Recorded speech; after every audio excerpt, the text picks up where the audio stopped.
Buenos días. Don Guillermo Fernández de Soto, director para Europa de la CAF, Banco de Desarrollo de América Latina y patrono de la Casa de América. Don Ernesto Talvi, director académico del Centro de Estudios de la Realidad Económica y Social CERES y director de la iniciativa Brookings CERES para América Latina, ESPLA.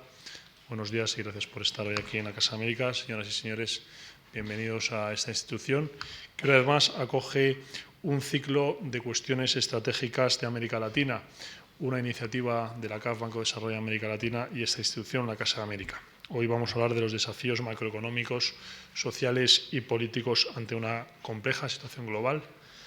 Una región, tres Latinoaméricas, que es un título muy adecuado. Tres, o a lo mejor podría haber hasta más, en una disección que ha hecho el profesor Talvi muy interesante. Esta es la quinta edición que hacemos este año de este ciclo de cuestiones estratégicas con nuestro patrono y socio estratégico, la CAF, Banco de Desarrollo de América Latina.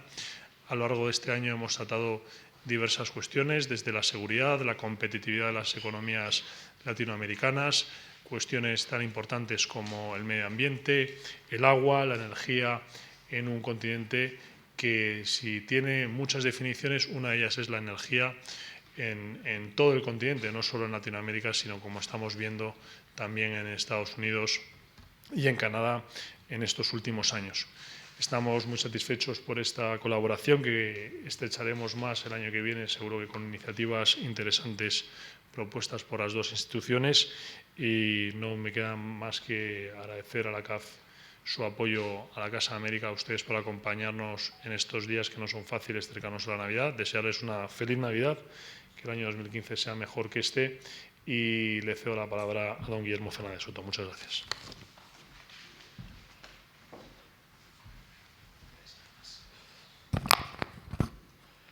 Querido Tomás, apreciado Ernesto, la verdad, unas breves palabras para agradecerle a Tomás sus palabras y ese reconocimiento que hace. Yo creo que ha sido un año muy fructífero en intercambiar y en contar lo que nuestra institución, el Banco de Desarrollo de América Latina, ha venido promoviendo durante estos años, y especialmente cumplir con esa filosofía, con ese objetivo que un banco de desarrollo tiene, que es compartir el conocimiento y que la gente tenga la posibilidad de conocer opiniones tan calificadas como la que vamos a tener en el día de hoy. De manera, Tomás, que no solamente es un honor ser patrono de la Casa América, sino que ha sido muy grato pues que hayamos podido completar este ciclo durante todo el año. Y adicionalmente, que esta sea la última actividad que hacemos formalmente antes de las fiestas, de manera que va a ser realmente muy grato. Ernesto Talvi es uno de los más destacados y agudos economistas de América Latina. Tiene una trayectoria que ustedes ya han conocido con la invitación. Ya tendrán ustedes mismos la oportunidad de juzgarlo, de su agudeza, del conocimiento profundo que tiene sobre la realidad de nuestra región. Y en un momento tan particularmente interesante de lo que está viviendo el mundo y de lo que está viviendo América Latina, pues el hecho de que él haya querido aceptar esta invitación a compartir sus opiniones y sus criterios en representación de las dos instituciones que mencionaba Tomás, el CERES y la iniciativa Brookings para América Latina, que él orienta desde su propio centro, creo que ha sido un hecho muy afortunado. De manera que, sin más, yo invito a Ernesto a que comparta con nosotros sus iniciativas. A todos ustedes agradecerles por su presencia y igualmente, como ha dicho Tomás, desearles, como decimos en Colombia, mi tierra, una feliz Navidad y un próspero año nuevo.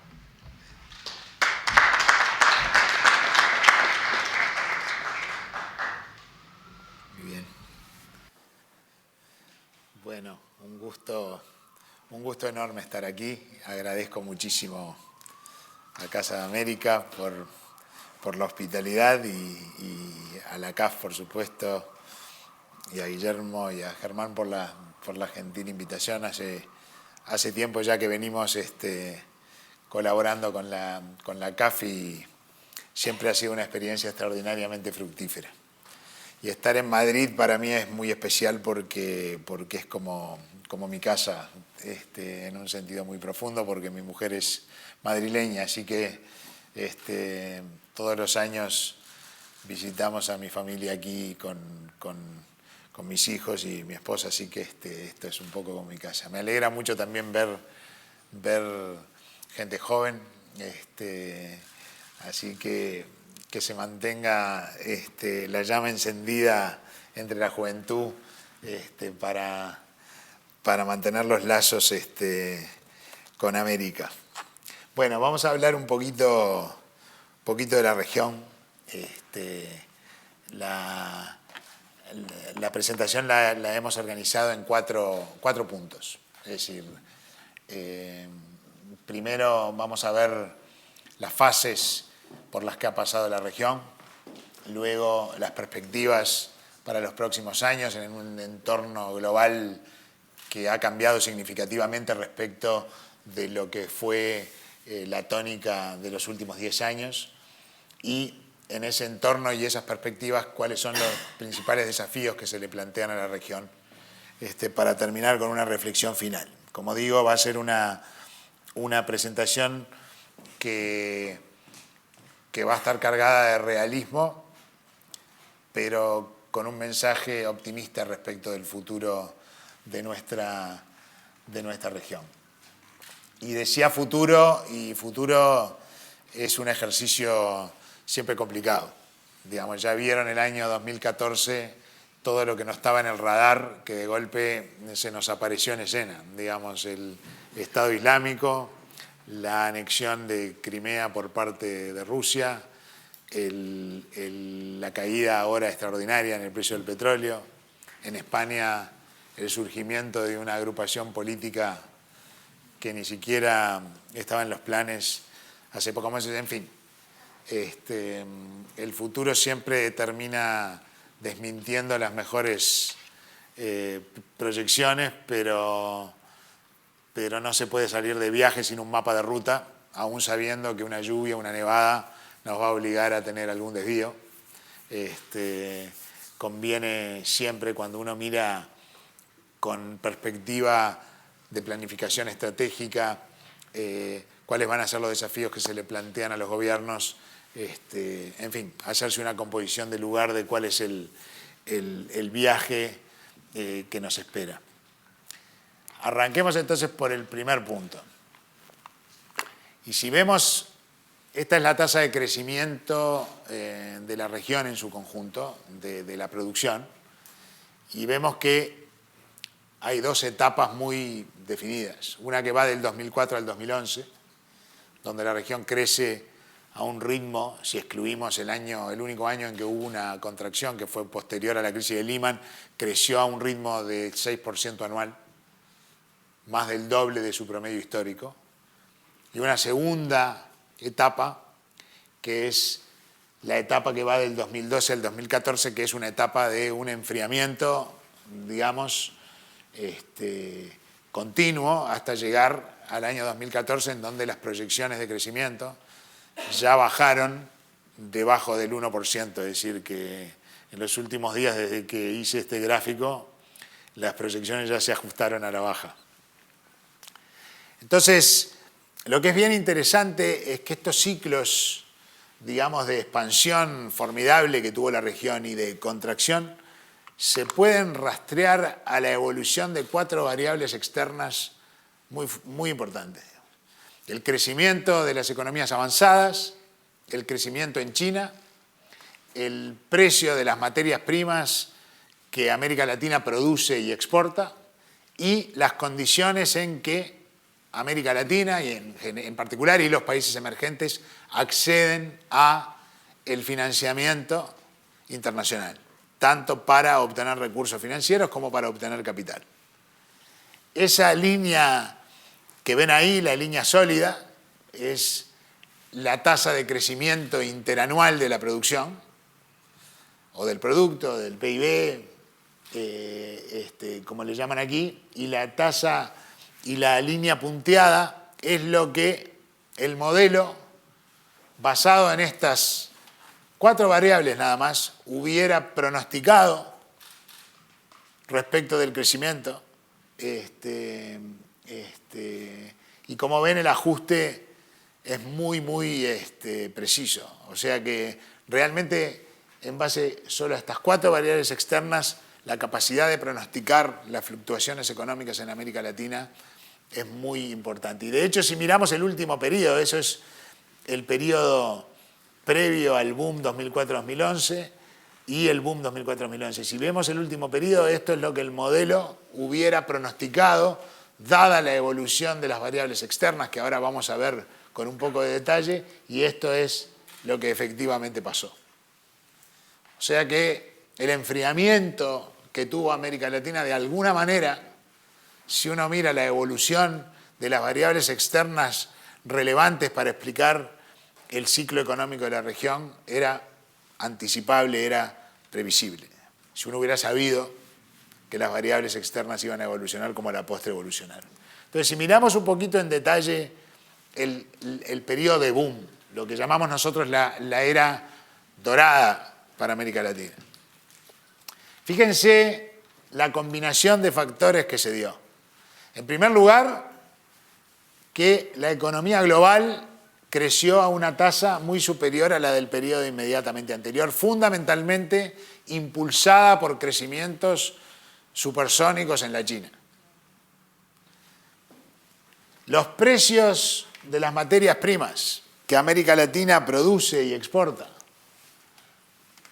subieron de manera exponencial, digamos, es decir, en promedio se multiplicaron por 3,5 veces.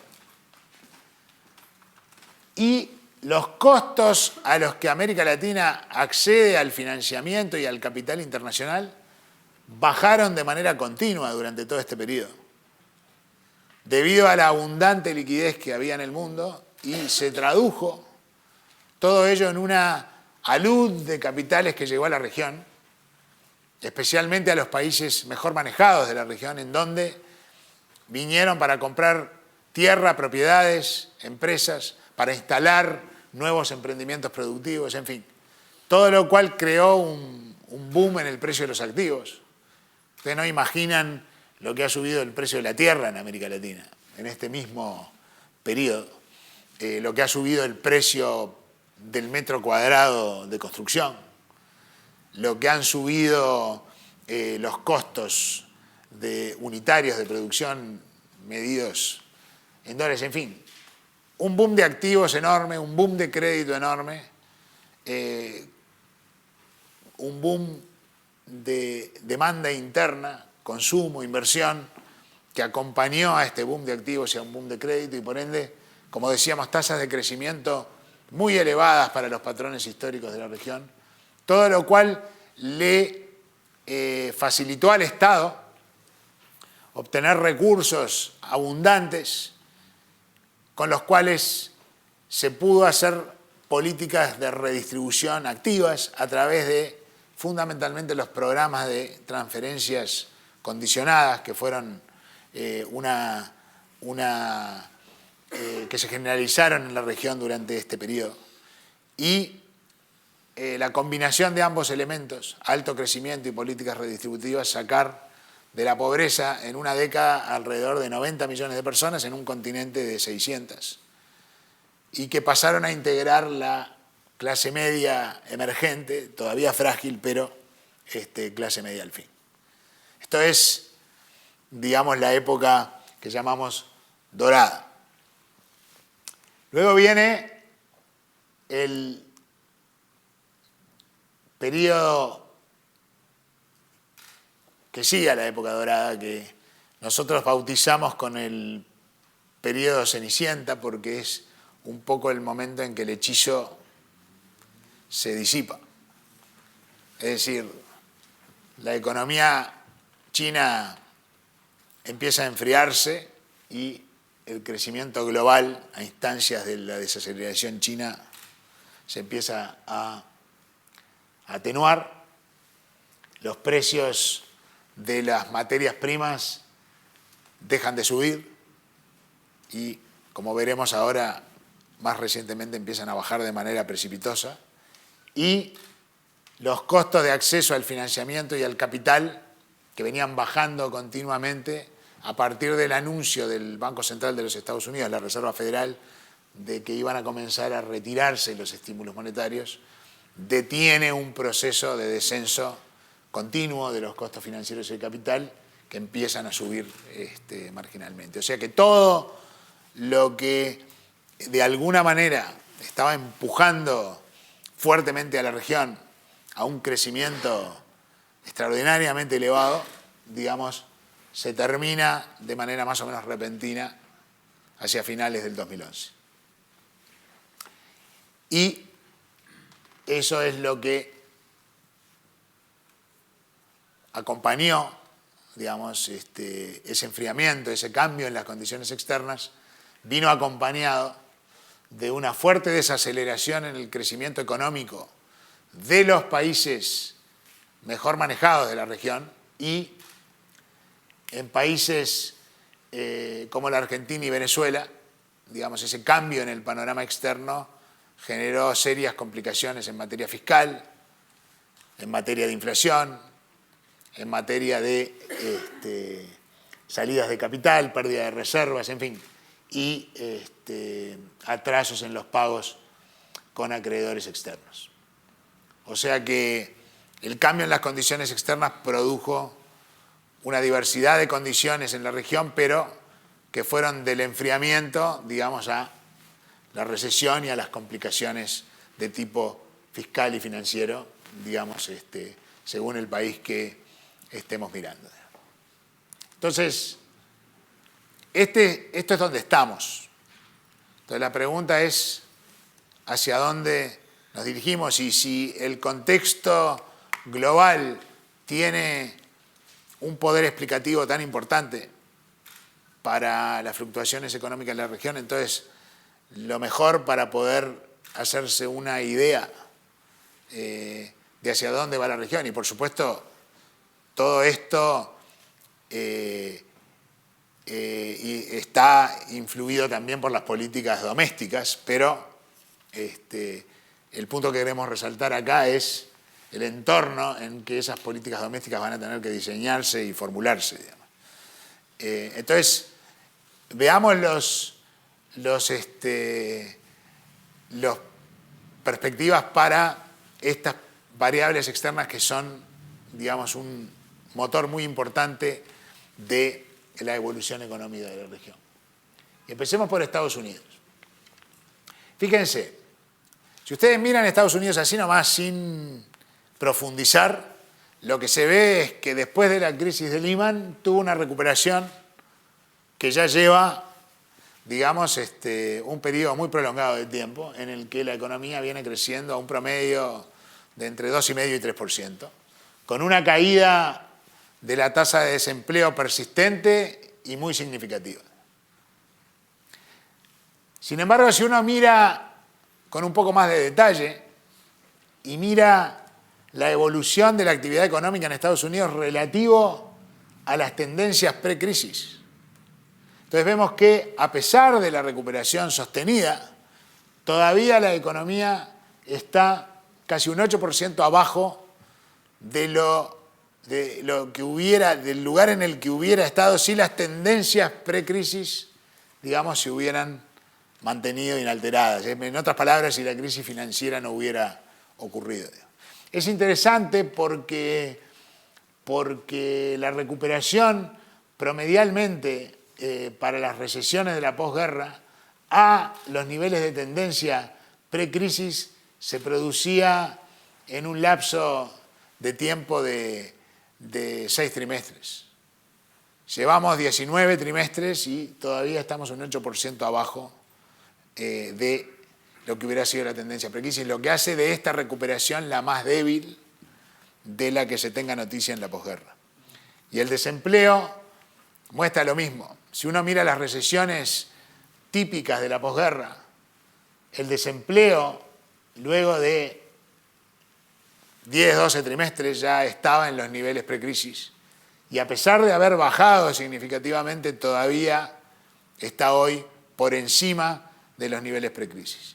O sea que de vuelta, tanto la actividad económica como el desempleo muestran de que esta es una recuperación sostenida, pero débil en términos de lo que han sido los patrones históricos. Y de hecho, cuando uno mira las perspectivas para Estados Unidos, lo que vemos es que efectivamente se espera que crezca en los próximos 5 años, pero a un ritmo promedio no mayor al 3%, que es su ritmo de crecimiento histórico, digamos, cuando las tasas de interés están prácticamente a cero y se espera que suban, pero solamente gradualmente y que en los próximos 5 años se mantengan por debajo de su promedio histórico. Quiere decir que Estados Unidos va a poder crecer al 3% de acuerdo a las expectativas que hay, pero cuando la política monetaria está siendo estimulativa en el sentido más vigoroso de la palabra.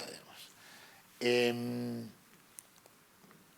la eurozona, que es en donde estamos, ha habido, y acá estoy representando a los países del sur de Europa, a España, Portugal, Grecia, Irlanda, Italia, ha habido un proceso de ajuste absolutamente dramático. La cuenta corriente que mostramos los economistas era fuertemente deficitaria. En España el déficit era aún mayor, era 10 puntos del producto. Eso quiere decir que la economía en su conjunto estaba gastando anualmente un 10% más que lo que generaba como ingresos. Y por ende, si la economía en su conjunto está gastando por encima de sus ingresos, es que está endeudándose con el exterior, digamos, o sea, acumulando deuda externa. Sector privado, fundamentalmente, ya que el sector público, durante esta época de desequilibrio externo, era superavitario, digamos, y por ende estaba reduciendo deuda. Entonces, fíjense lo que pasa después del comienzo de la crisis financiera. No solamente se elimina ese exceso de gasto, sino que ahora el ingreso total de la economía es superior al nivel de gasto, con lo cual ahora hay un ahorro externo en lugar de un desahorro, digamos. No solamente las economías en su conjunto no se están endeudando con el exterior, están repagando deuda. Ahora, la contrapartida de esto es que ha habido una reducción del consumo y de la inversión dramática. Y si comparamos lo que pasó en la periferia, en los países del sur de Europa, lo que vemos es que la economía tiene esta caída dramática y empieza lentamente a recuperarse, pero está todavía muy por debajo el nivel de actividad de los niveles precrisis.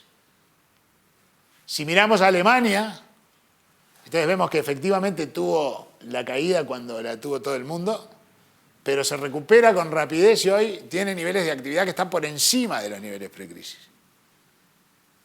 Es decir, que se produce un divorcio muy importante, digamos, entre la economía central de la eurozona y las economías del sur de Europa. Si dibujara España aquí, el dibujo sería idéntico. Y si vemos el desempleo, vemos que en la periferia europea el desempleo aumenta, empieza a disminuir gradualmente, también está ocurriendo en España, de niveles exorbitantemente altos. En Alemania, por el contrario, el desempleo está hoy más bajo que en el comienzo de la crisis. Quiere decir que lo que hasta el año 2007-2008 era una zona en donde todo convergía, de golpe se produce este divorcio enorme, digamos, entre la actividad económica profundamente deprimida en los países del sur, recuperada en su totalidad en Alemania, un desempleo enormemente alto en los países del sur, enormemente bajo en Alemania. Entonces, si uno ve esto y lo compara y lo une con el gráfico anterior, dijimos, bueno, los países del sur de Europa hicieron un tremendo esfuerzo de ajuste del consumo interno, de la inversión, lo que generó, digamos, esa caída de demanda, esta depresión económica muy fuerte, con alto desempleo. Si estamos viendo esas dos cosas, en que se recupera el equilibrio externo, pero internamente seguimos con una economía deprimida, creciendo apenas lentamente y con alto desempleo, tenemos un fuerte desequilibrio externo. Y habitualmente lo que permite restablecer ese equilibrio externo es el equilibrio interno, perdón, es decir, recuperación económica con caída en el desempleo, es poder reemplazar la pérdida que uno tuvo de demanda interna con exportación. Entonces, en todas las experiencias de recuperación rápida que yo conozco, de crisis financieras del tipo de las que vivió en la eurozona, siempre la depreciación de la moneda jugó un rol muy central. Jugó un rol muy central porque no solamente estimula la exportación porque vuelve al país más competitivo de manera rápida, sino porque al depreciar la moneda se evita que la economía tenga que implosionar hacia abajo para volverse más competitiva. Porque si uno no tiene moneda y no puede depreciar, la única manera en que uno se vuelve competitivo es que los salarios bajen, que los costos bajen, pero como las deudas están expresadas en euros, en la medida que bajan los salarios, la capacidad y los precios, la capacidad de repago de las familias y de las empresas se vuelve más difícil y entonces el problema es que se crea un serio problema financiero. Entonces la depreciación de la moneda no es que solamente resuelve el problema de la competitividad del país, que la restablece con rapidez, sino que la resuelve sin crear a la vez un problema financiero, porque no es necesario que los salarios bajen en términos nominales, ni los precios bajen en términos nominales. Y de hecho, nosotros nos tomamos el trabajo de hacer el cálculo de cuál sería el tipo de cambio euro-dólar de equilibrio que sería necesario para restablecer el equilibrio interno, es decir, en los países del sur, es decir, para que estos países se recuperen rápido y el desempleo baje rápido, como ocurre en todos aquellos países que tienen moneda propia. Y acá se ve de nuevo el divorcio importante que se produce entre Alemania y el sur de Europa. Hasta la crisis, el euro de equilibrio que precisaba el sur de Europa y el que precisaba Alemania eran muy parecidos. Pero dado el divorcio enorme que se produce en la situación económica de ambas regiones de Europa, es muy distinto el euro que precisaría la Europa periférica para poder restablecer niveles de actividad razonables y niveles de desempleo razonables. Nosotros lo calculamos entre 0,8 y 0,9 dólares por euro, del que precisaría Alemania, que sería un euro mucho más apreciado que el que tenemos hoy. Pero entonces lo que tenemos es un promedio, digamos, entre dos regiones de Europa que son hoy tremendamente disímiles. Y esto, en nuestra opinión, es lo que hace que uno, con un tipo de cambio muy apreciado para las necesidades del sur de Europa, por ende, una economía que se recupera muy lentamente de un punto muy bajo, un desempleo que cae muy lentamente de un punto muy alto, digamos, hace que el endeudamiento de las familias, de las empresas, aún de algunos gobiernos, se vea como complejo de poder enfrentar. y hace que todo este proceso, digamos, se prolongue enormemente en el tiempo. Y eso ya lo sabemos, que los ajustes deflacionarios, cuando uno no tiene moneda y tiene que ajustar, hacer implosionar toda la economía hacia abajo, no solamente son muy dolorosos, porque caen precios, salarios y generan problemas de tipo financiero, sino que son muy prolongados. Y al ser muy prolongados, generan una dinámica sociopolítica muy compleja. Porque el partido que recibe la crisis se va a desprestigiar y a desgastar en el poder porque está teniendo que gestionar una crisis. El partido que reemplaza al partido que recibió la crisis se va a desgastar en el poder porque sigue, digamos, teniendo que administrar una crisis y apenas reptando hacia arriba. Por supuesto que siempre es bueno saber que el abismo tiene fondo y uno rebotó, pero cuando uno mira las experiencias de tipo de cambio flexible, el rebote es muy rápido. O sea, hay una caída muy fuerte, pero un rebote es muy rápido. La recuperación es muchísimo más rápida que cuando uno tiene que deflacionar. Entonces, se desgastan los partidos establecidos y empiezan a aparecer, y lo estamos viendo en toda Europa, opciones alternativas como es el fenómeno de Podemos aquí en España, después voy a hablar un poco más de eso, el Frente Nacional en Francia, de Marine Le Pen, la Liga del Norte de Matteo Silvani en Italia, Syriza, digamos, en Grecia, en fin, partidos y grupos que, al menos inicialmente, y cuando todavía no eran una alternativa posible de gobierno, se mostraban escépticos respecto del proyecto europeo, sino totalmente contrarios al proyecto europeo, digamos, en fin. Una dinámica política compleja que incluye además movimientos secesionistas como los que estamos viendo, o independentistas en Cataluña, en Escocia. Todo lo cual, digamos, genera dudas acerca del futuro de un proyecto que es extraordinariamente importante para el futuro de Occidente, digamos. O sea, yo creo que puedo decir sin exagerar un ápice que la construcción del proyecto europeo es probablemente el proyecto más importante de que tenga noticia la humanidad en materia de cooperación y de construcción de la coexistencia pacífica entre naciones que habían pasado la vida a los golpes, digamos. En fin, lo cierto es que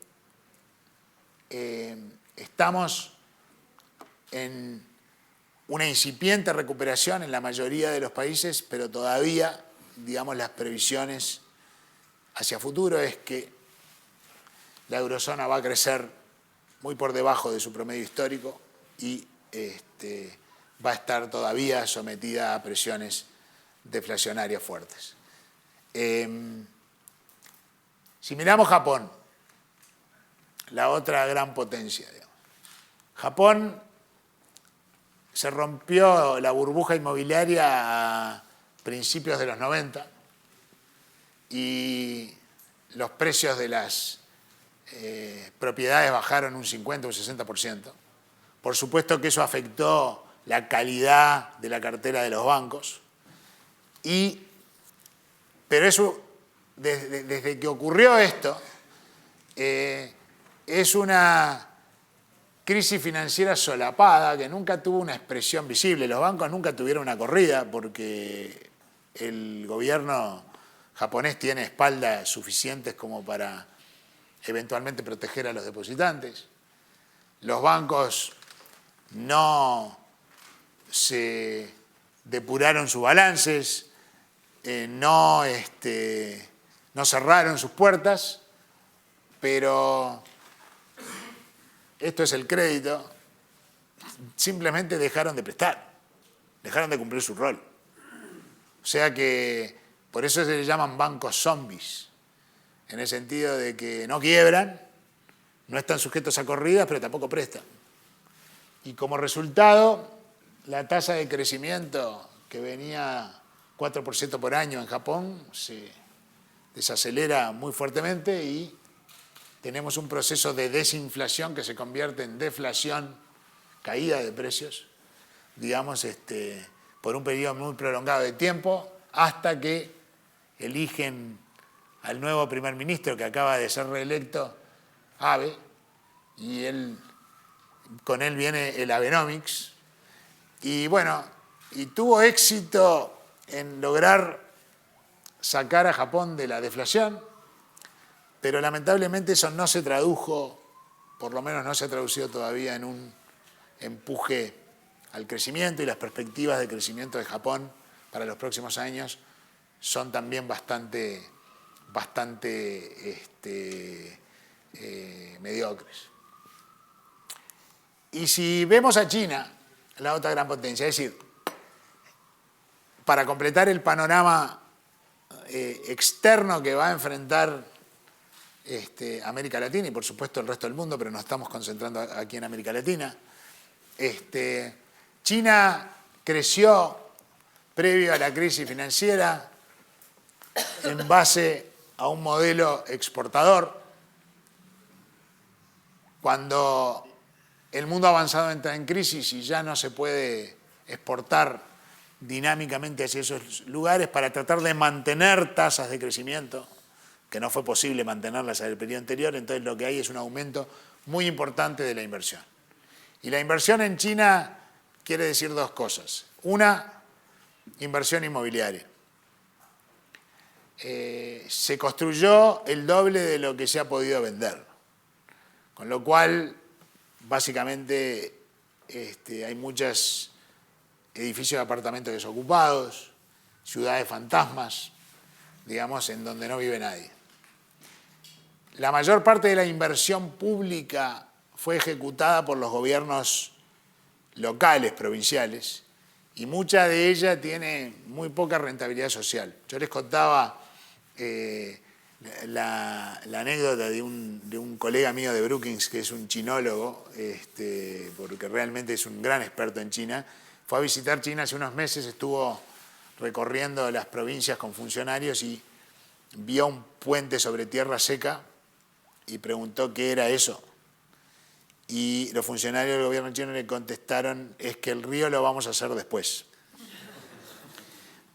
Es que es increíblemente ilustrativa esta anécdota respecto de cuánta inversión improductiva se ha hecho. Digamos, eso realmente lo contabilizamos en el Producto Interior Bruto, pero en realidad es como hacer un pozo y volver a taparlo. Digamos, eso no genera capacidad productiva a futuro ninguna. El problema es que toda esta inversión inmobiliaria, sobreinversión inmobiliaria e inversión en infraestructura de baja rentabilidad fue financiada con una expansión imponente del crédito de los bancos.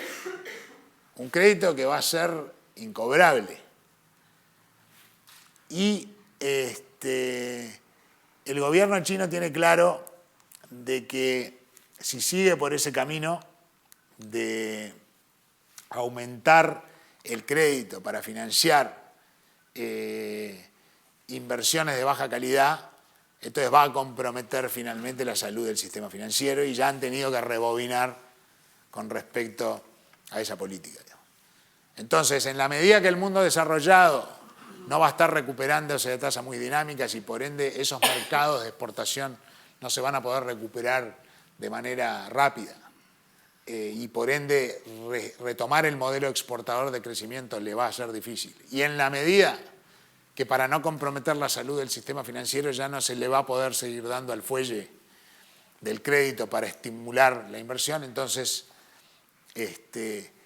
inevitablemente la economía china va a ir enfriándose. Esto es lo que prevén los organismos internacionales. Nosotros creemos que este enfriamiento va a ser todavía más acelerado. Y como resultado de este enfriamiento, lo que estamos viendo es lo que hemos visto ahora, digamos, en los mercados de materias primas. Una caída muy significativa en los alimentos, los metales y el petróleo. La soja cayó casi un 40%, también los metales, el petróleo, en fin, a una caída generalizada en el precio de los commodities. Por eso a mí me sorprende cuando se discute este tema de si el problema de la caída en el precio del petróleo es un problema de oferta o de demanda. Es decir, es que como estamos produciendo, hay fuentes alternativas de producción, entonces está cayendo. Eso sería una gran noticia para el mundo. Es decir, no desde un punto de vista ambiental, pero desde un punto de vista económico. Es decir, es un gran alivio para muchos países el hecho de que el petróleo esté bajando, especialmente para los que somos importadores netos de petróleo, digamos. Pero el problema es que la razón por lo que está bajando el petróleo y todo el resto de los commodities es por todo lo que hablamos antes, es porque está habiendo una desaceleración muy fuerte en el crecimiento mundial. Entonces, la caída del petróleo es un efecto de segundo orden que alivia las consecuencias, es decir, del efecto de primer orden, que es que el crecimiento mundial se está desacelerando.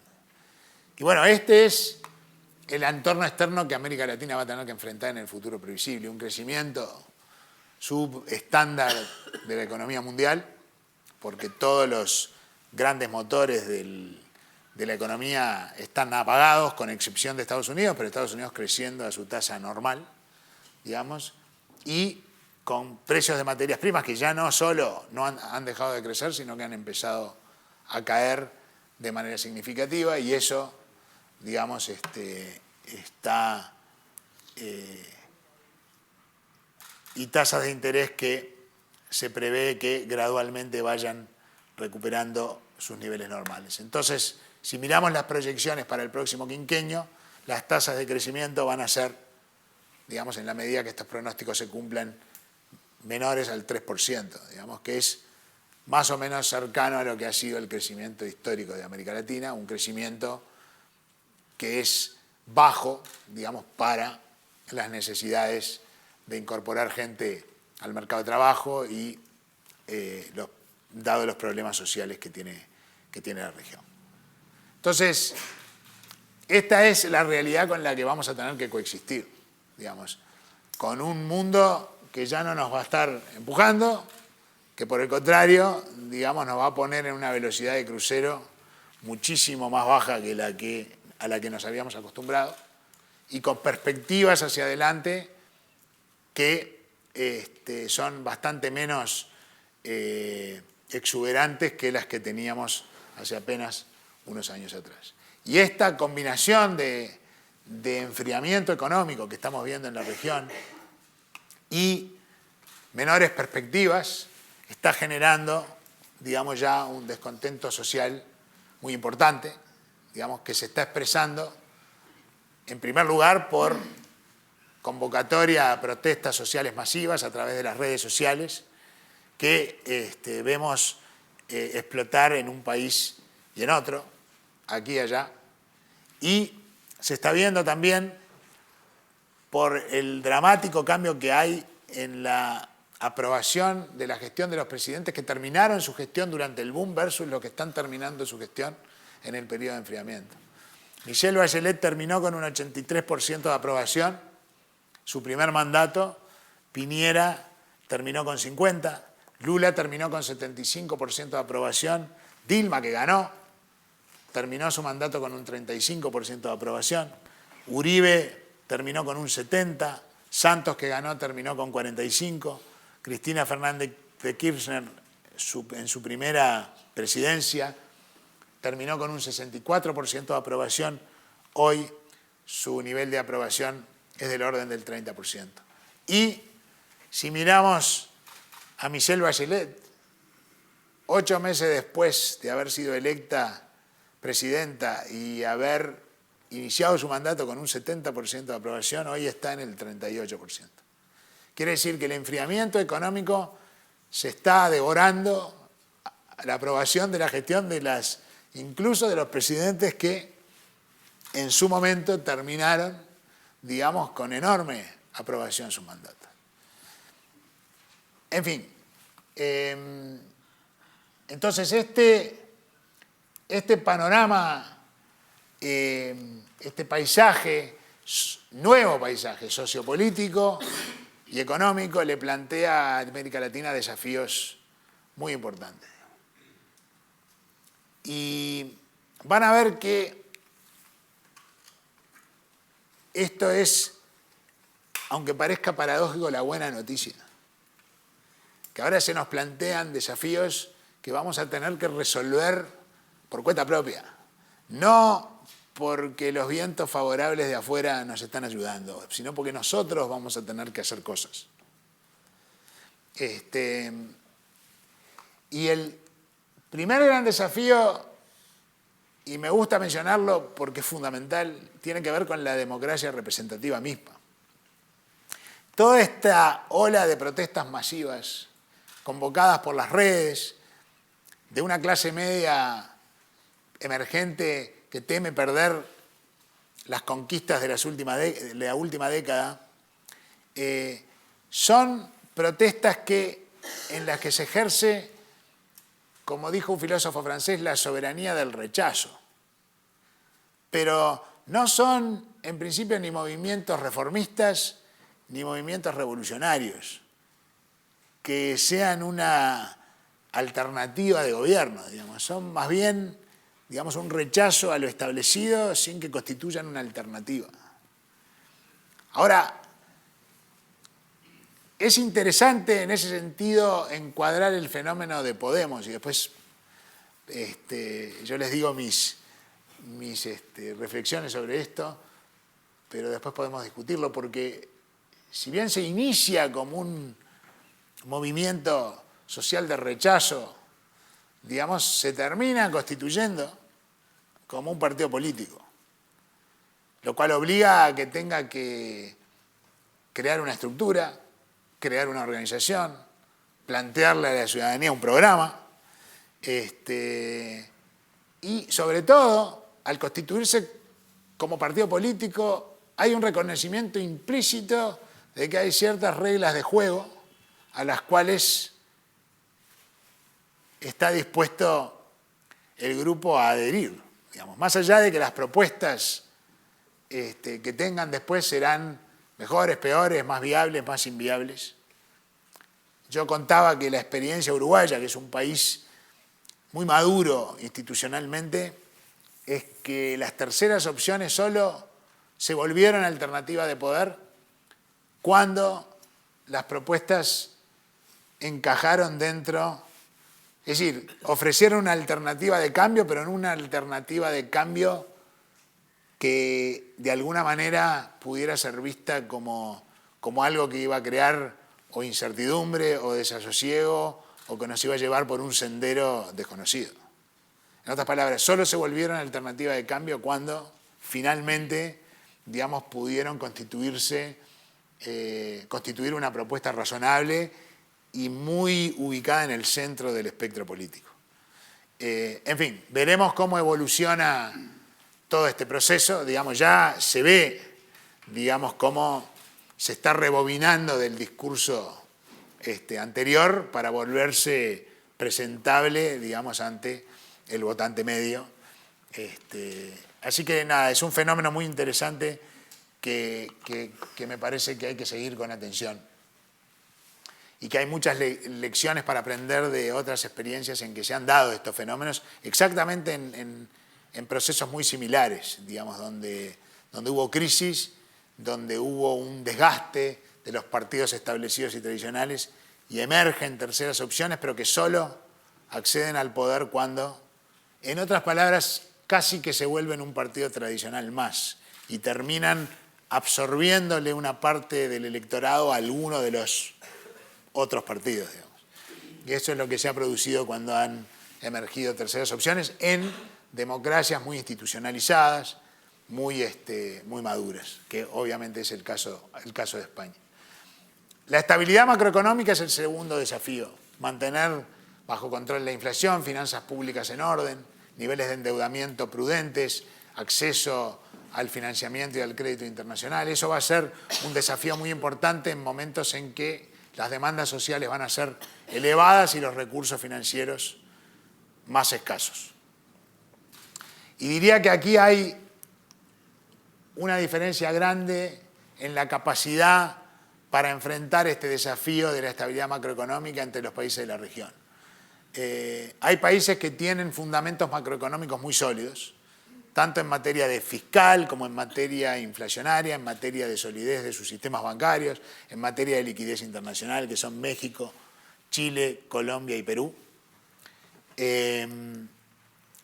Luego tenemos en el otro rincón a Argentina y Venezuela, digamos que tienen fundamentos macroeconómicos muy débiles, no tienen acceso al crédito internacional, no tienen acceso al crédito de las multilaterales y ya están viviendo un periodo de serias dificultades económicas, a diferencia de este grupo de países en donde lo que estamos viviendo es un proceso fundamentalmente de enfriamiento, pero no de crisis.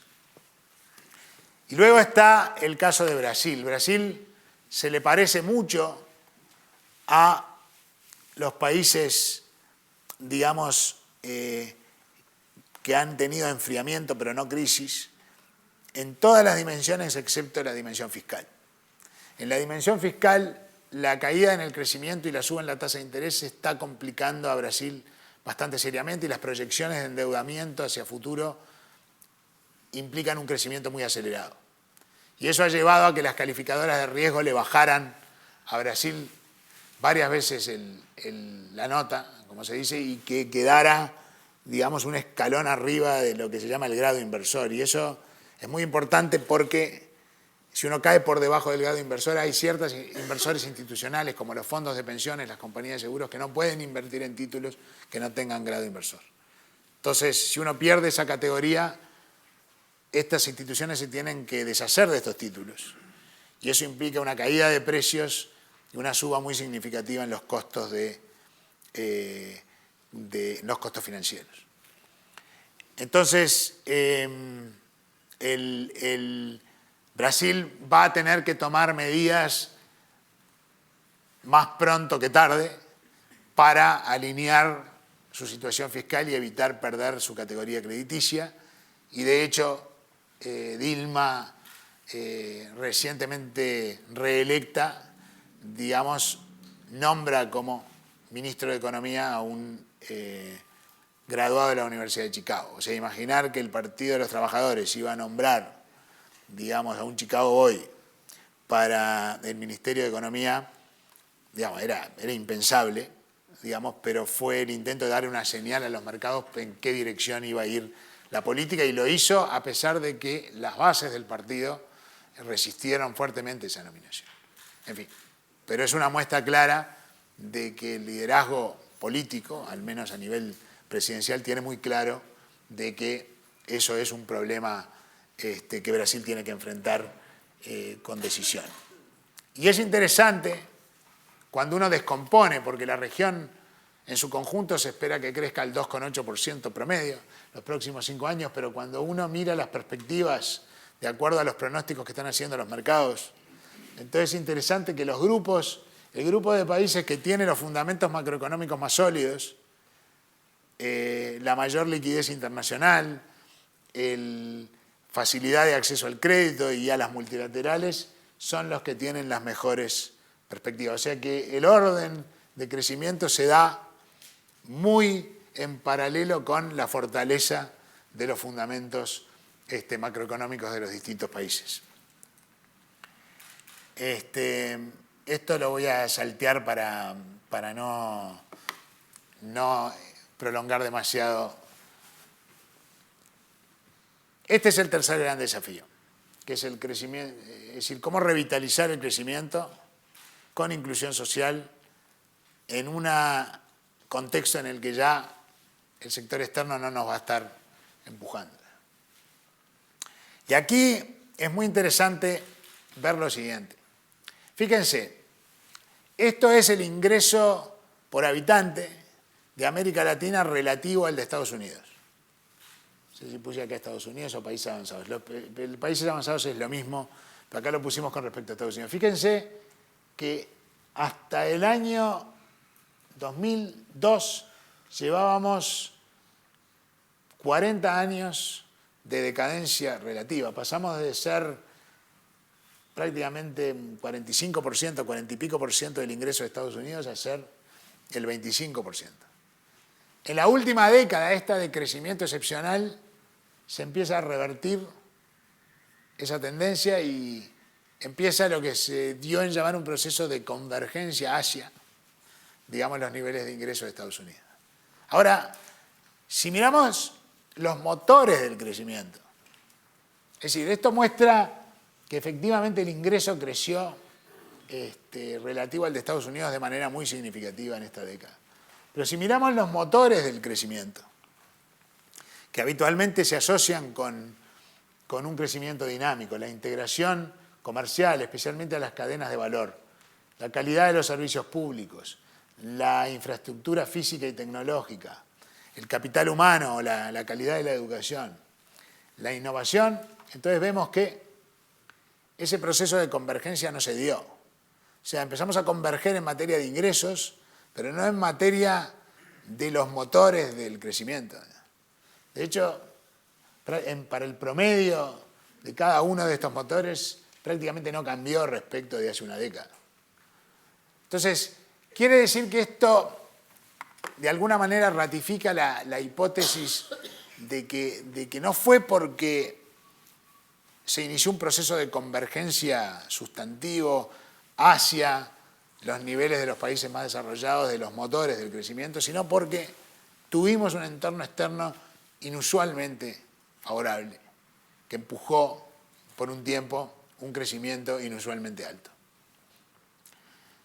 Entonces, como eso ya no va a estar más, América Latina va a tener que ahora arreglarse por las suyas y el primer gran desafío que va a tener que encarar es el desafío de la educación. Y en esto hemos hecho progresos enormes en lo que es acceso y cobertura, enormes, pero mantenemos déficits también enormes en lo que es calidad y pertinencia de la educación. En las pruebas estandarizadas externas de matemáticas, ciencias y comprensión lectora que se le toman a los jóvenes de 15 años, es decir, apenas a pocos años de entrar a la fuerza de trabajo, esto los administra la OCDE y se hace para un conjunto diverso de casi 70 países en el mundo. El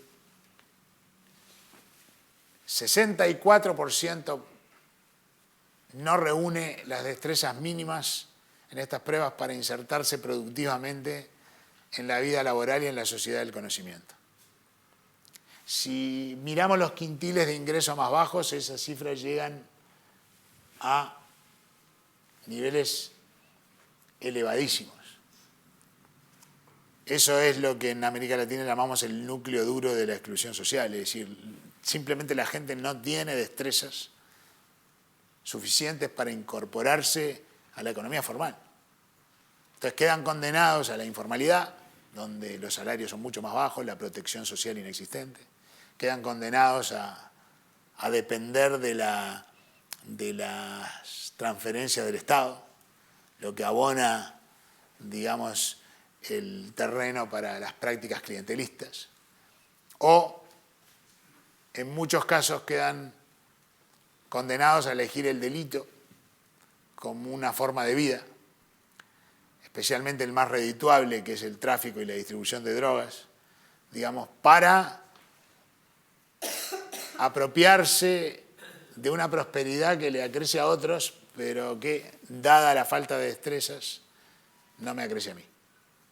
Entonces, se crea ese núcleo duro de exclusión que constituye una subcultura de la informalidad, de la dependencia, del delito, que está completamente alejada de los valores predominantes en el resto de la sociedad y de a poco va dinamitando desde abajo la fibra social.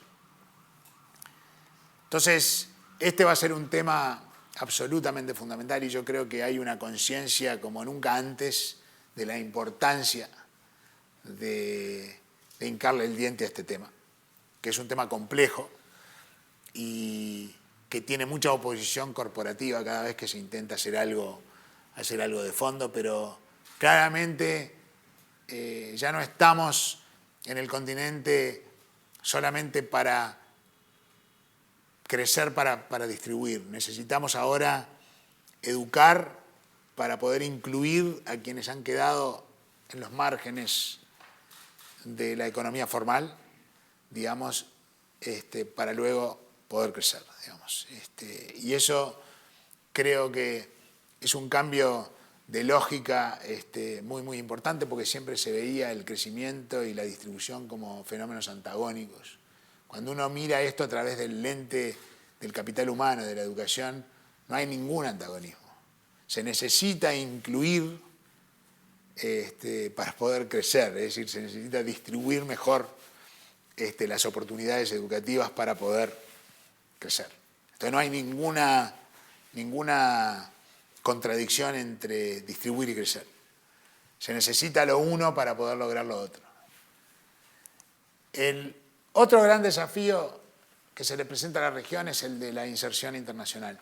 Si vemos América Latina, entre los países emergentes, es el continente más cerrado, menos integrado a las cadenas de valor, con mayor dependencia de los productos primarios y con la menor sofisticación del paquete productivo o el paquete exportador. Ahora, ¿cómo vemos nosotros evolucionando el tema de la integración en la región? Que es indispensable, porque esto es lo que le va a dar oportunidades. O sea que si vamos a formar mejor a nuestros futuros trabajadores, hay que darle la oportunidad de que luego puedan tener trabajos de calidad, digamos. Y la geografía del comercio, de las negociaciones comerciales, está cambiando de manera radical. La parálisis en el contexto de la Organización Mundial de Comercio ha llevado a que ahora se hayan comenzado a negociar estos mega acuerdos entre Estados Unidos y los países de Asia, lo que se ha llamado el Trans-Pacific Partnership, el tratado o el acuerdo transpacífico, y el tratado de inversión y comercio del Atlántico, el tratado transatlántico de inversión y comercio, digamos, que es básicamente entre Estados Unidos y Europa. Hay algún país latinoamericano colado aquí, está Chile, está México y está Perú, pero América Latina no es el punto neurálgico de esto, digamos. Entonces, si pensamos cómo va a evolucionar en la región el tema de la integración, tenemos que entender que la región de vuelta no es una, sino que la tenemos que partir. Y que el Pacífico y Centroamérica tienen, 11 países de la región tienen tratados bilaterales de comercio con Estados Unidos. 7 de esos tienen tratados bilaterales de comercio con Canadá. 9 de esos tienen tratados bilaterales de comercio con la Unión Europea. Y 6 de esos tienen tratados bilaterales de comercio con Japón y con Corea. Quiere decir que hay una América Latina, que es la América Latina del Pacífico, y Centroamérica, República Dominicana, que han optado por una integración, por un proceso muy agresivo de integración. Y después está el Mercosur, que no solamente es disfuncional hacia adentro, sino que está... Acá no hay ninguna raya, porque las rayas no hay ningún fideo de estos porque no existen. El Mercosur está total y absolutamente desvinculado de cualquier acuerdo comercial relevante, y en la medida que estos acuerdos, que no van a ser fáciles de concretar, pero que están en marcha, empiecen a prosperar, va a ocurrir inexorablemente de que estos países que ya tienen redes tendidas aquí, se van a incorporar aquí, o se van a incorporar aquí, o se van a incorporar a ambos, digamos, y el Mercosur va a quedar en un estado de aislamiento absoluto. De hecho, el sector privado brasileño tiene clarísimo que esto es lo que está pasando. Y de unas posiciones habitualmente proteccionistas, ahora han virado por completo, digamos, hacia una posición muchísimo más integracionista, pero el liderazgo político todavía está detrás de las necesidades que plantea el sector privado. Mi impresión, que así como ocurrió en el terreno fiscal, es decir, que Dilma y su equipo hicieron el diagnóstico correcto de la situación y tomaron cartas en el asunto, que esto también va a ir cambiando. O sea que el sector privado, por un lado, y esto otro, que a Brasil le aparece ahora un bloque, que es la Alianza del Pacífico, que está constituida por Chile, Colombia, México y Perú, que está negociando un tratado enormemente ambicioso, como se dice en la jerga comercial, un tratado 2.0, que es probablemente state of the art, es decir, es el más ambicioso y relevante del que se tenga conocimiento hoy en el mundo. Digamos, esta área económica, digamos, no llega a tener el tamaño del Mercosur, pero le anda cerca. Entonces acá a Brasil le ha salido un competidor formidable. Y está perdiendo, por no tener acceso preferencial a estos mercados, a los que estos sí han ganado acceso, está perdiendo muchos mercados y está impidiendo que cualquiera de los países del Mercosur sean parte de las cadenas globales de valor, porque para ser parte de una cadena global de valor, yo tengo que poder exportar de aquí para aquí, de aquí para aquí o de aquí para allí, digamos, de manera preferencial. Y si otros tienen acceso preferencial y yo no, no puedo competir. Así de simple. Entonces, dejo de ser atractivo como destino, a menos que me interese el mercado interno aquí, que es grande, pero aún grande, limitado. En fin, termino con una reflexión final. Se nos presentan desafíos completamente distintos a los de la última década, porque ahora vamos a tener que administrar la escasez.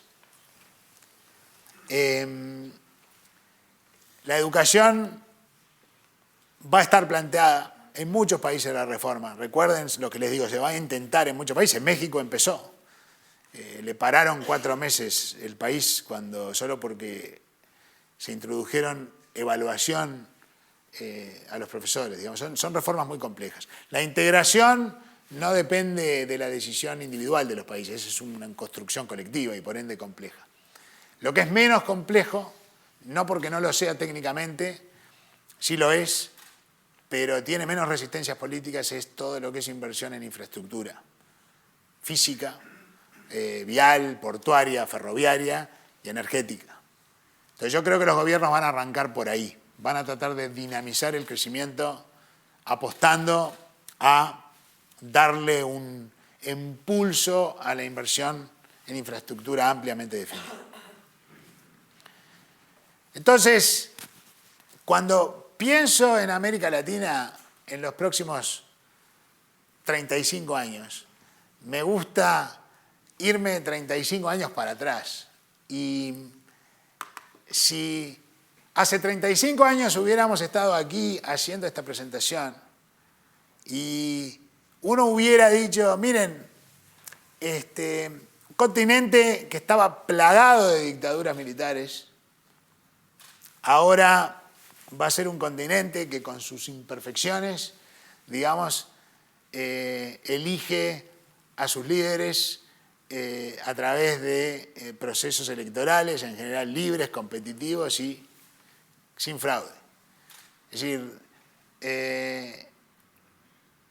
mis hijos solamente conocen esto, digamos, ¿no? Esto para ellos es una cosa completamente antinatural, nosotros nos criamos con esto. Es decir, hace 35 años esto hubiera sido inimaginable. Hace 35 años todo el continente tenía inflaciones mayores a 2 dígitos. Hoy la enorme mayoría tiene inflaciones de 1 dígito. Tiene cuentas públicas más o menos bien manejadas, tiene bancos sólidos, bien capitalizados, niveles de liquidez que son 4 y 5 veces los que teníamos en aquellas épocas, internacional. En fin, si hace 35 años hubiéramos dicho de pasar de desorden fiscal, hiperinflación, crisis de balanza de pagos, golpes de Estado, ajustes, a tener democracias más o menos funcionales con sus imperfecciones y estabilidad macroeconómica, yo creo que hace 35 años hubiéramos dicho eso es de cuento de hadas, eso no puede ocurrir. En Latinoamérica no puede ocurrir. Pero ocurrió.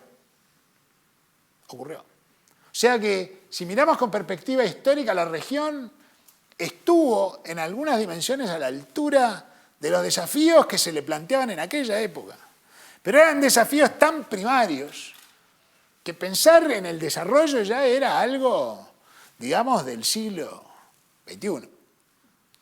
Es decir, había que arreglar cosas muy básicas. Bueno, ahora tenemos que pensar los próximos 35 años. Y pienso, si estuvimos a la altura de las circunstancias para democratizarnos, para transformar nuestra gestión macroeconómica en una gestión en muchos países de primer mundo, ¿por qué no pensar que los próximos 35 años pueden ser los 35 años en que América Latina o algunos países de América Latina finalmente, digamos, se impulsen hacia el desarrollo? ¿Y por qué creo que eso puede pasar? Porque América Latina, en buena medida, entró en una velocidad de crucero menor, pero no en crisis. Y las crisis son pésimos momentos para hacer reformas, porque las crisis, cuando los bancos están fundidos, cuando hay que reestructurar la deuda, en fin, uno está pagando incendios y no tiene margen político para poder hacer reformas. Cuando las cosas van bárbaro, muy bien, porque subieron los precios de los productos que vendemos y bajó el costo del capital y los recursos financieros que usamos para producir, tampoco hay mucho incentivo a hacer reformas, porque ¿para qué me voy a meter en el lío político de hacer reformas muy complejas si me va bien igual? Entonces, ni los momentos muy malos ni los momentos muy buenos son muy buenos tiempos para hacer reformas costosas. Los tiempos para hacer esas reformas son los tiempos en que uno queda sumergido un poquito en esa letanía, en esa mediocridad, y la gente empieza a perder la ilusión y la esperanza de que el futuro de sus hijos va a ser mejor que el propio. Empieza como a exigir algo distinto, digamos. Son esos momentos en que realmente los gobiernos encaran ese tipo de transformaciones. Me gusta repetir la frase, y con esto termino, de un economista famoso que dice que son efectivamente esos momentos en que lo políticamente imposible se vuelve políticamente inevitable. Así que bueno, muchísimas gracias a todos. Veamos.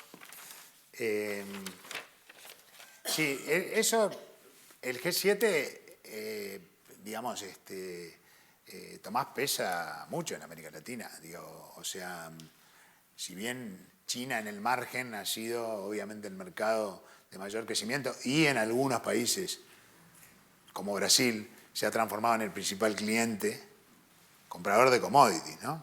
Es decir, pero bueno, nosotros exportamos muchos commodities. Brasil exporta 65% de su paquete exportador son materias primas. Es decir, Europa y Estados Unidos y Japón siguen siendo socios comerciales muy importantes. De hecho, la suma de los tres son mucho más importantes que China. Entonces, lo que pase en el mundo desarrollado, la suma de Japón, Europa y Estados Unidos es 65% de la economía mundial, claramente nos impacta de manera significativa a nosotros y a todo el resto del mundo. O sea... Pues se puede decir un desacoplamiento en estos años. Es decir, sí, pero el desacoplamiento vino fundamentalmente por una cuestión de tipo financiero. O sea, las exportaciones de América Latina, déjame concentrarme en América Latina, hacia Estados Unidos, Europa, cayeron muy fuertemente, también las de China. Entonces, si eso es lo único que hubiera ocurrido, entonces eso hubiera implicado que la recesión en el norte debiera haberse contagiado hacia el sur. Y de hecho, esa es la gran paradoja, porque es decir, si a ti te hubieran dicho el 65% del mundo va a entrar en recesión, ¿qué le va a pasar a América Latina? Va a entrar en recesión. Así, de sobrepique, para usar un término futbolístico, te hubieran contestado así. Pues no, no entró en recesión. ¿Y por qué no entró en recesión? Porque la crisis en el mundo industrializado, la caída fuerte del consumo y el aumento del ahorro para desendeudarse, las empresas y los consumidores liberaron un montón de recursos financieros que antes se usaban para invertir y consumir en el norte, que buscaron ir al sur para encontrar opciones de inversión, de esto.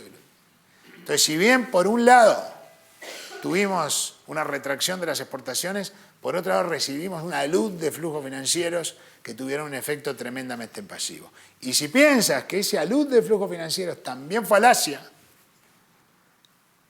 y que el Asia entonces también tuvo un efecto expansivo, y el Asia es muy demandante de commodities, mucho más que los países del norte, entonces otro efecto expansivo fue el de los commodities. Pero el común denominador es la inmensa cantidad de recursos financieros que se liberaron y de capital que se dejaron de usar acá y que en algún lado se tenían que usar y fueron a la periferia. Si no, en un mundo puramente comercial hubiéramos tenido una recesión. Entonces, Estados Unidos, no te puedo contestar con precisión el tema de las mediciones, tengo que investigarlo, a ver si hay diferencias metodológicas, pero lo que tú decís, Tomás, apunta en la misma dirección a lo que yo iba. De hecho, el desempleo no llegó todavía a los niveles precrisis, está más alto, 2 puntos más alto. Y estamos a 19 trimestres de que se llegó al pico mínimo de la recesión. Normalmente en 10 trimestres, en una recesión típica, el desempleo ya volvía a los niveles precrisis. Eso implica que tú tenés una recuperación débil en el mercado de trabajo. Y tú además le agregas algo que es cierto. No es solo débil porque aún mirando el número de así como viene, has demorado enormemente más en recuperar los niveles precrisis, sino porque además está encubierto por trabajos a tiempo parcial, por subempleo, en fin, por estas cosas que tú mencionabas. Y después el tema que me parece muy importante es eso de después de la crisis, las necesidades de la Europa del Sur y del Norte, la puse en Alemania, son totalmente disímiles. Se produce un divorcio completo.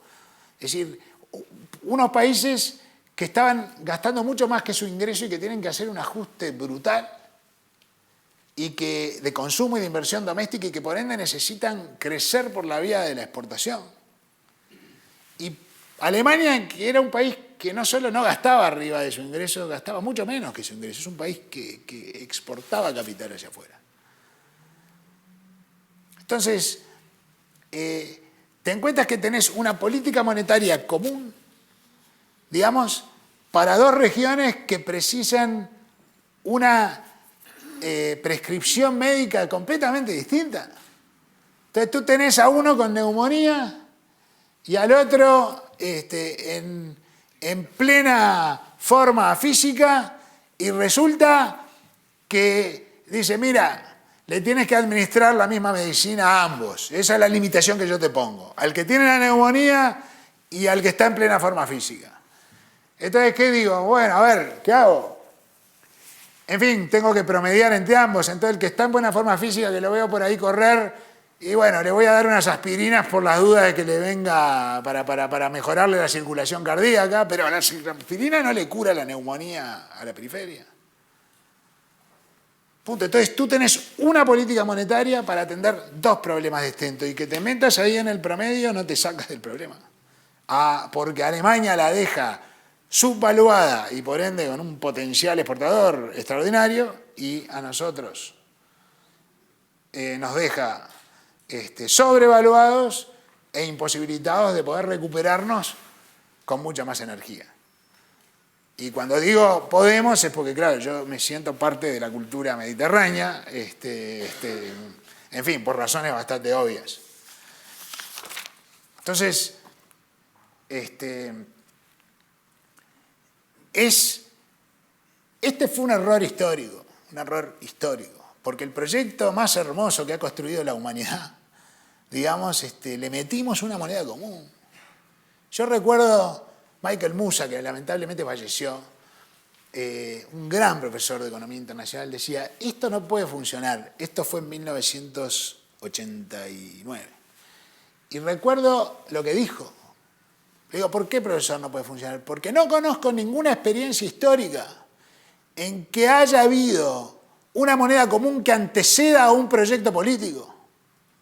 La unión política tiene que anteceder, la moneda común tiene que ser el resultado de un proyecto político común. Entonces se le forzó una moneda común a un espacio económico que no representaba una unión política. Y por ende no están los antídotos necesarios que una unión política te ofrece cuando tú tenés este tipo de divergencias. En Estados Unidos pasa todo el tiempo. Cuando baja el petróleo a Texas, a Luisiana, les afecta adversamente, pero la gente puede moverse con total facilidad, cargar consigo lo que aportó a la seguridad social en Texas y llevárselo a California. El Estado central automáticamente le hace transferencias a los estados más golpeados para protegerlos. Y esto es lo más importante, Tomás. Si tú tenés, Texas entra en problemas porque baja el petróleo. Los bancos de Texas están protegidos por un seguro federal, no por un seguro del estado de Texas. Es irrelevante si el estado de Texas está en buenas condiciones financieras o malas. La salud del sistema bancario está asegurada por California, por Massachusetts, por toda la federación. Entonces nadie corre contra los bancos. Nadie teme por la salud de los bancos, porque si está mal Texas y está bien California y está bien Massachusetts, ya hay un acuerdo automático de que yo te protejo. Nada de eso estaba automatizado en Europa y teníamos una moneda común. Entonces, en el momento que pasó algo que obligó a dos políticas, o que hubiera obligado a dos políticas distintas, no se pudo hacer. En fin, el tema del petróleo, yo no voy a hacer pronósticos respecto de lo que va a pasar. Sí creo que es un problema. Está el tema de oferta, pero creo que está predominando el tema de demanda, por eso están bajando los otros commodities. Porque si fuera un tema de oferta, los otros commodities estarían subiendo, porque es muy expansivo para el mundo que baje el petróleo por razones de oferta. No vi un solo episodio de colapso en los precios del petróleo que sea de oferta en que no hayan subido los otros commodities. Entonces, si es un fenómeno de demanda, puede ser un fenómeno persistente, porque ya vimos, el mundo por ahora, digamos, está, tratando de salir, y esto va a crearle problemas a los países que son fuertes exportadores, Venezuela, Ecuador, Bolivia, porque el gas también cayó junto con el petróleo. ¿Y qué significa? ¿Cuál es el problema? Que si yo ahora lo que exporto, es decir, lo que genera ingresos, ahora me vale menos, yo tengo menos ingresos. Si tengo menos ingresos, voy a poder consumir menos, voy a poder invertir menos. Le va a pasar por otra vía lo que le pasó, y en menor medida lo que le pasó ahora a Europa. O te quedaste sin crédito, digamos, en este caso te quedaste sin ingresos porque te bajó un producto. No. Lo que temo, y a otros, a México, que no es un gran exportador neto de petróleo, pero sí un tercio de sus recursos fiscales dependen del petróleo. A Colombia le va a pegar en menor medida, porque no dependen ni en una ni en otra en gran medida del petróleo, pero algo le va a golpear. Pero lo que temo es que como el mercado de la liquidez internacional todavía es abundante, que esto va a llevar a un enorme endeudamiento de los países que tienen acceso al crédito, para evitar tener que hacer los ajustes de gasto que va a haber que hacer para adecuarse a la realidad. Así que creo que antes de verlos, los países como Ecuador, como Bolivia, México, en mucho menor medida Colombia, que tienen acceso al crédito, van a endeudarse antes que ajustarse. Venezuela ya no lo puede hacer porque no tiene acceso al crédito. Y por eso está en una situación muy complicada. Termino entonces con las preguntas más específicas. Había dos de educación, para seguir en el orden, y termino con la de la integración. Capital humano no es, quizás yo me expresé bien o no mostré bien, no son los países, digamos, que están peor en educación a los que le va a ir mejor. Es decir, Chile es el que está mejor en educación, digamos, y era entre los países que le va a ir bien. O que de acuerdo a los pronósticos del mercado le va a ir bien. Digo, pero de todas maneras aquí hay que distinguir nivel y cambio, digamos. O sea, por ejemplo, Perú arranca de un nivel muy bajo, pero tanto en Perú como en Colombia, como en Chile, como en México, el desempeño educativo, que en todos los casos arranca en niveles bajos, menos en Chile, más en los otros, y México más en los otros países, en todos los casos hubo progresos. En mi propio país y en Argentina, por ejemplo, que arrancamos en niveles muy altos respecto de los demás, en estos últimos 10 años hubo involución. O sea, empeoramos en los resultados de las pruebas respecto de lo que...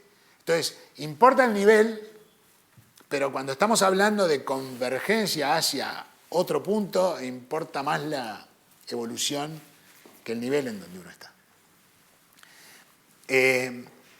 Las causas de la oposición corporativa, digamos, están fundamentalmente en que los modelos de gestión que funcionan en los contextos más críticos, donde la buena educación se necesita, y esto se los digo por experiencia de primera mano. Yo estoy en una fundación que gestiona el primer colegio secundario privado gratuito en la zona marginal más pobre de Montevideo. Entonces he visto todo el proceso, desde ir a conocer el barrio, comprar el terreno, en fin, empezar a hacerse conocer con las fuerzas vivas, como se les llama, del barrio y de la comunidad, para darles a conocer que esto se iba a hacer, en fin, hacer el proyecto arquitectónico, construirlo, poner avisos en el periódico para contratar al director, luego el equipo docente, el equipo no docente, ir a cada uno de los colegios públicos para anunciar que este colegio secundario estaba abriendo para alentar las inscripciones, hacer sorteo por escribano público para no sesgar la muestra, en fin, todo lo que se requirió para hacer que esto funcione es una enorme autonomía para contratar, para diseñar el modelo educativo, que es muy distinto al de la currícula pública. Son 10 horas de clase por día, de 8 a 6 de la tarde, los chicos toman el desayuno, almuerzan, toman la merienda en el colegio para que estén bien alimentados, se le hacen chequeos médicos, psicológicos, físicos, odontológicos, tienen clase los sábados, solo 3 semanas de vacaciones en verano, tienen tutorías individualizadas los fines de semana para aquellos que tienen problemas de conducta o problemas de aprendizaje, para que nadie se quede atrás. El éxito que se logra en un lapso de 3 años es formidable. Jim Heckman, el premio Nobel de Economía, que yo tuve el honor de tener como profesor en Chicago, dijo y nos enseñó que si lo que no se hace entre los 0 y los 3 años, no se puede hacer nunca más. Que un chico que su vida queda sellada entre los 0 y los 3 años. Yo creo que está mal eso. Está mal, porque a estos chicos nosotros los tomamos entre los 12 y 13 años y en 3 años se los recupera de manera total porque pasan de tener un promedio de desempeño académico muy parecido al del contexto crítico del que vienen, familias desarticuladas, muy mala formación, digamos, y en 3 años alcanzan el promedio nacional.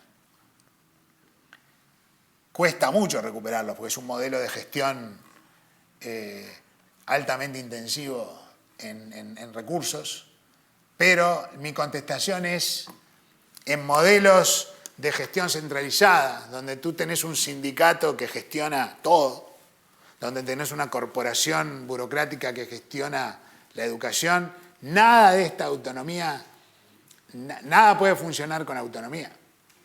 Tú no podés negociar el salario con tus profesores, lo negocia el sindicato a nivel central, no podés negociar los esquemas de incentivos, no podés hacer nada.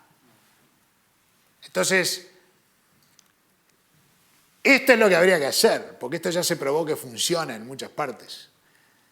Pero la autonomía de gestión implica debilitar el poder de las corporaciones. Por eso hay una oposición corporativa tan feroz. Porque en la medida que tú descentralizas el sistema a nivel de cada institución, le haces perder peso, digamos, a la corporación que gobierna la educación y al sindicato. Esa es mi interpretación, al menos, de por qué hay una resistencia corporativa. Y termino con esta pregunta que me parece apasionante de si Brasil se mete en el Mercosur. Brasil ya está en el Mercosur. Lamentablemente, digamos, yo como uruguayo, nos metimos en una trampa mortal. Digamos, nosotros somos un país pequeño, 3 millones de habitantes, sumamente abierto, internacionalista, y nos metimos en esto, sin saber que nos metíamos en un encierro mortal, digamos. Y claro, esto es que, cuando uno está saliendo con una chica, está a tiempo de decirle, che, mirá, en fin, ¿sabes qué? No sé, parece que las cosas no funcionan, ¿te parece si lo dejamos? Y dice, bueno, en fin, pero bueno, está. Pero después que uno se casó, digamos, y tuvo hijos, en fin, se puede uno divorciar, pero ya es más traumática la cosa. Entonces nosotros estamos casados en el Mercosur, entonces ya no es cuestión de ir y decir, muchachos, a ver qué les parece si la dejamos por un tiempo y vamos, nos tomamos un día. No es así, digamos, no funciona así. Entonces no nos podemos ir. Brasil es nuestro principal cliente. Hay muchas empresas de que su vida depende de... Entonces, Uruguay no se puede ir, pero entonces no puede entrar a nada de esto. Le hubiera gustado seguir una política más parecida a la chilena, pero no puede. Y la Alianza del Pacífico tiene enormemente clara la agenda. Es enormemente ambiciosa. Tienen enormemente claro de que ellos han armado esto para hacer un contrapeso, para crear un espacio económico que cree un contrapeso muy importante con respecto a Brasil. Nunca la Alianza del Pacífico va a permitir que Brasil entre si eso implica retrasar, complicar, su dinámica y su evolución. Ya están muy comprometidos con la apertura económica, ya tienen acuerdos vigentes, es decir. Entonces, en este caso, va a ser Brasil, que es el más grande, el chico más grande del barrio, el más importante, el que tiene pretensiones de, vamos a decir, de ser un jugador global, digamos, y probablemente lo va a hacer. En esto va a tener que, como decimos en el Uruguay, hocicar, digamos, porque es Brasil el que viene corriendo la de atrás. Entonces, mi impresión es que Brasil va a intentar, y esto es lo que creo que puede pasar, estas reuniones con la Alianza del Pacífico, que eso no va a terminar prosperando porque Brasil quiere llevar la voz cantante en un lugar donde nadie le va a permitir que la lleve. Entonces yo no sé, digamos, ya lo discutiremos con Guillermo en el almuerzo, si Brasil no va a buscar, aunque hoy parezca un absurdo, un acuerdo con Estados Unidos. Primero, para entrar en la liga, digamos, de las naciones en las que, digamos, mientras Brasil no tenga ningún acuerdo con ninguno de los espacios importantes, está algún fideo entonces, ¿se dice fideo en España? O tallarín, o espagueti, en fin.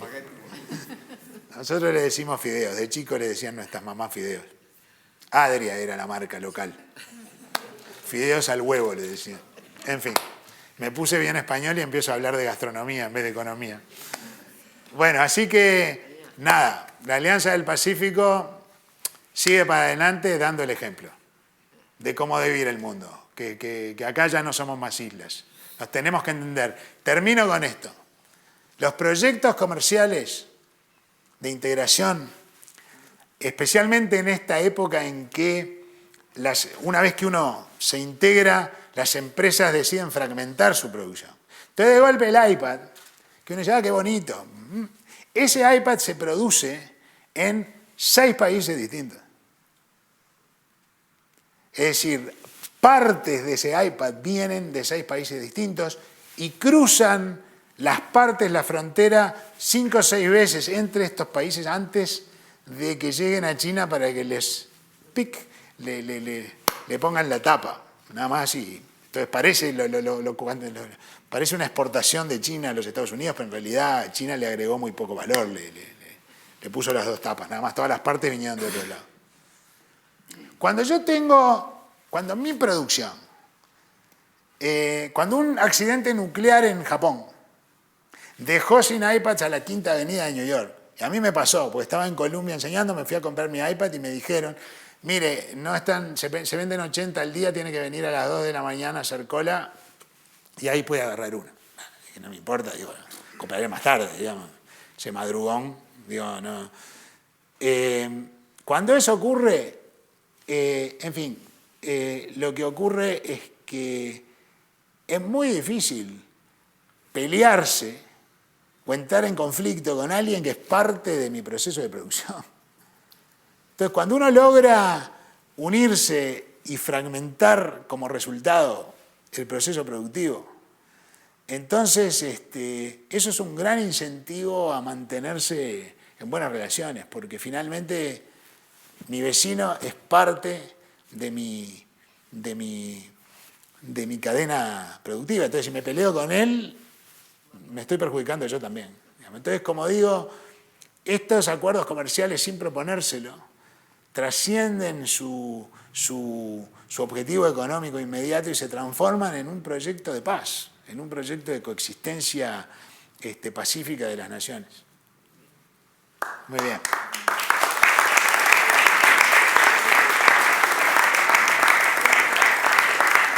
Bueno, Tomás.